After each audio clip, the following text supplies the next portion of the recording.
me a little bit about what we're talking about here today. Somebody local's making the mask, and give me the genesis of how that began. And well, when this whole coronavirus COVID-19 began, I realized that I had a good resource living in my house with me, my wife Lynn. She's a member of the Prickly Fingers Quilt Guild. So last week we put the word out to Prickly Fingers saying, can you please make masks for county employees? To date, Prickly Fingers have delivered 55 masks to the county, and they have primarily been distributed to our solid waste and facilities departments. Quilts of Valor Anderson County, which is based in the old McCants Junior High School on Fant Street, it's actually one of the pedals of programming for our Anderson County Senior Center, reached out to Tommy Forrest, their leader, last week, and they are delivering 105 masks today, which will be distributed to county employees. These quilting organizations are involved in a lot of charitable kind of work, aren't they? They are. I mean, there are 2 quilt guilds in Anderson, and every other year they have a big quilt show at the Civic Center of Anderson.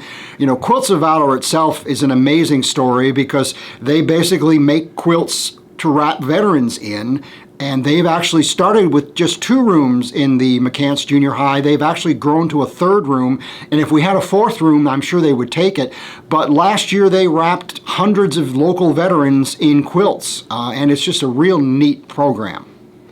And these masks, are they going to continue to make them for a while, or? They will, and the beauty of it is, being married to a quilter for 30 years, they all have massive amounts of fabric and thread in their quilting studios. So if we need more masks later, I can put another call out, and I'm sure they will answer the call. And I know that for sure Quilts of Valor can do that, because I know they did 1,000 masks for AnMed Hospital a few weeks ago. So I'm sure they could easily come up with another 100 or 200 if we needed them. So it's good to see these good stories coming out of this challenging time here, people stepping up. It really is. I've actually noticed in dealing with the public, people have just become nicer. I mean, there are some people who are often cranky or suspicious of the county, and when I'm talking to them, they're nice, they're understanding, and they want to work together. So if that's what comes out of the coronavirus, we have a nicer society, that's a positive.